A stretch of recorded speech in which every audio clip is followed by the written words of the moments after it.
নমস্কার বন্ধুরা, রমার রান্নাঘরের থেকে আজ স্বাগত জানাই। আজকে আমি ডাল মাখানি করছি, আপনাদেরকে উপকরণগুলো দেখাচ্ছি। এখানে আমার আছে 50 রাজমা আছে, একটু বয়েল করে নিয়েছি আমি, যেহেতু রাজমাটা সেদ্ধ হতে দেরি হয় বলে। আবার আমি দেবো। এখানে 200 আমার কালি কড়াই আছে, আমি কড়াইয়ে ঢেলে দিচ্ছি এটা ধোয়ার জন্যে। আচ্ছা, এখানে আছে 50-এর কম ছোলার ডাল আছে। এখানে পেঁয়াজ আছে 3টে চপ করা আছে, ঘি দিয়ে করব, ভালো ঘি দিয়ে। হলুদ আছে 1 চামচ, আদা আছে থেতো করা 1 চামচ, রসুন আছে 2 চামচ থেতো করা, কাঁচা লঙ্কা আছে একদম কুচি করা 4টে, কাশ্মীরি লঙ্কা গুঁড়ো আছে 1 চামচ, ধনে পাতা আছে 1 আটি, কাসুরি মেথি আছে 1 বাটি, মাখন আছে 1 চামচ, আর ফ্রেশ ক্রিম দিয়ে আমি করব। আর নুন আছে আন্দাজ মতন। যখন করব বন্ধুরা আপনারা থাকবেন। আমি ডালটা ধুয়ে তুলে দিচ্ছি। বন্ধুরা, এইটা ছোলার ডাল আর কালি করা যেটা বিউলির যে ডাল বলে সেটা খোলা শুদ্ধ আছে। এই ডাল ছাড়া ডাল মাখানি হয় না। এই যে আমি এবার দিয়ে দিচ্ছি প্রেসারে।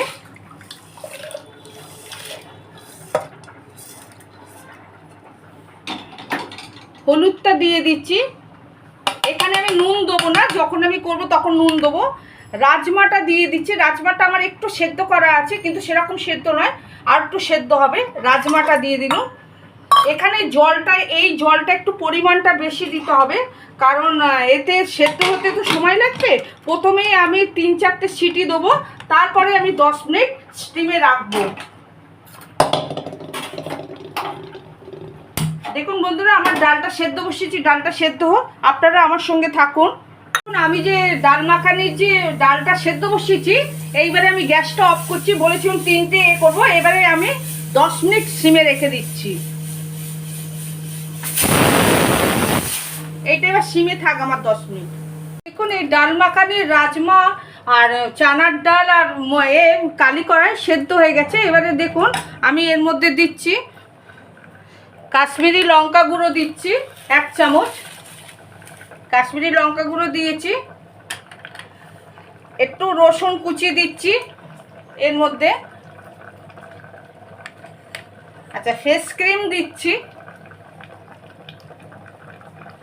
1 চামচ, 2 চামচ ফ্রেশ ক্রিম দিয়েছি। আচ্ছা, আবার আমি এটা একটু সেদ্ধ করব।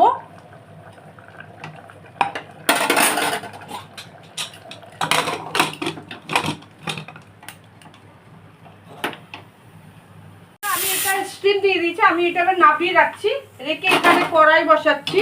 এটা ভালো ঘি দিয়ে করব। আমি ভালো ঘি দিয়ে দিচ্ছি 4 চামচের বেশি। আপনারা যদি মনে করেন যে ভালো ঘি যদি না দিতে পারেন, সাদা তেল দিয়েও করা যায়, কিন্তু ভালো ঘি দিয়ে করলে এটা বেশি টেস্ট হয়। বা ডাল মাখানির নিয়মই হচ্ছে করার, ঘি দিয়ে করার।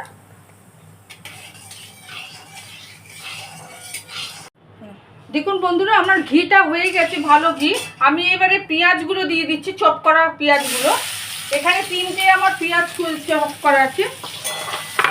আচ্ছা, পেঁয়াজটা খুব লাল হবে না, অল্প অল্প লাল হবে।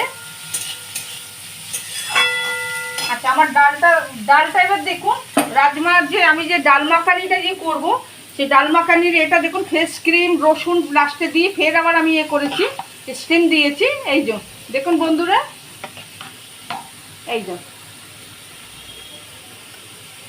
আমি এবার পেঁয়াজটা ভাজছি এখানে।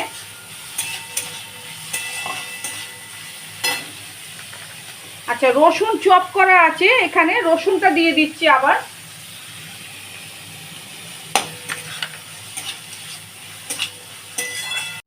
দেখুন বন্ধুরা, পেঁয়াজটা রসুনটা ভালো ঘি দিয়ে একটু ভাজা হয়ে গেছে। আমি এখানে আদা থেতো আছে 1 চামচের মতন দিয়ে দিচ্ছি। আদা থেতো দিয়ে দিলাম, একটু নাড়বো।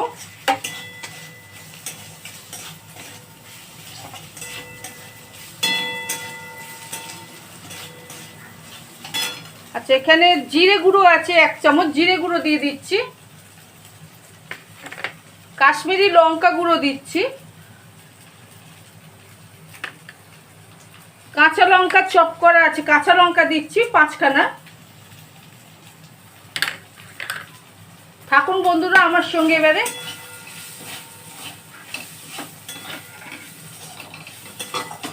তো দেখুন আমার এই মশলাগুলো সব ভাজা হয়ে গেছে। আমি এবারে এই মাখানির ডালটা দিয়ে দেবো।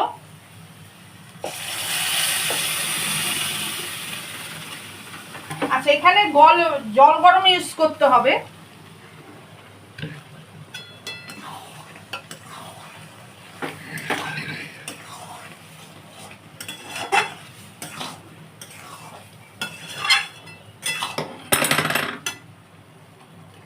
আমি দিচ্ছি মাখানির মধ্যে।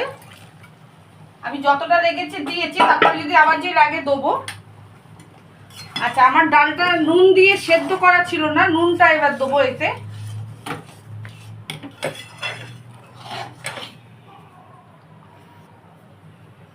এক চামচ নুন দিলাম, আর একটুখানি মনে হচ্ছে নুন লাগবে। আমি 1.5 চামচের মতো নুন দিলাম এখানে।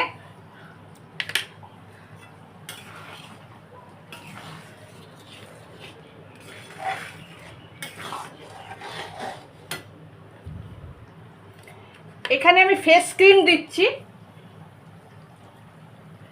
আবার আমি 1 চামচের মতো ফেস ক্রিম দিলাম।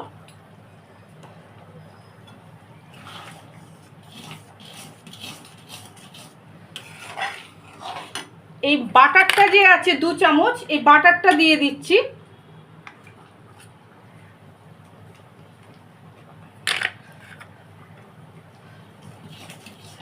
কসুরি মেথিটা আছে, কসুরি মেথিটা দিচ্ছি। একটু হাত দিয়ে একটু ম্যাশ করে দিচ্ছি।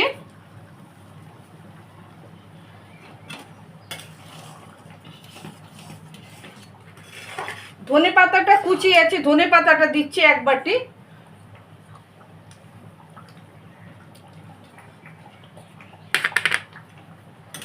দেখুন বন্ধুরা আমার ডাল মাখানিটা হয়ে গেছে।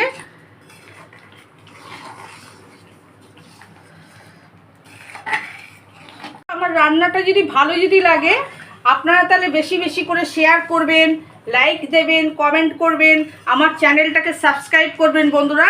বেশি বেশি করে ভিউ করুন, আর আপনারা ট্রাই করবেন অতি অবশ্যই ডাল মাখানিটা। আর যদি ভালো লাগে আমাকে কমেন্ট অতি অবশ্যই করবেন বন্ধুরা। আমি এবার দেখুন তুলছি ডাল মাখানিটা। এতটা তো ধরবে না বন্ধুরা, আমি যতটা ধরবে আমি দেখাচ্ছি আপনাদের সামনে তুলে। আমি গ্যাসটা অফ করলাম।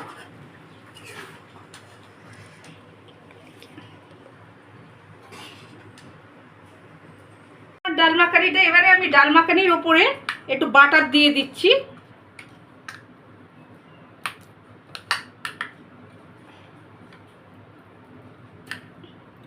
বাটার দিল, ফেস ক্রিম দিয়ে দিচ্ছি, আবার ধনে পাতা দিচ্ছি। ধনে পাতা কিন্তু অতি অবশ্যই দেবেন ডাল মাখানিতে, এটা কিন্তু মাস্ট। দেখুন বন্ধুরা ডাল মাখানিটা ভালো লাগলে শেয়ার করবেন কিন্তু বেশি বেশি করে আমার রান্নাটা। আর বন্ধুরা তো আমাকে সাবস্ক্রাইব করবেন। ধন্যবাদ বন্ধুরা।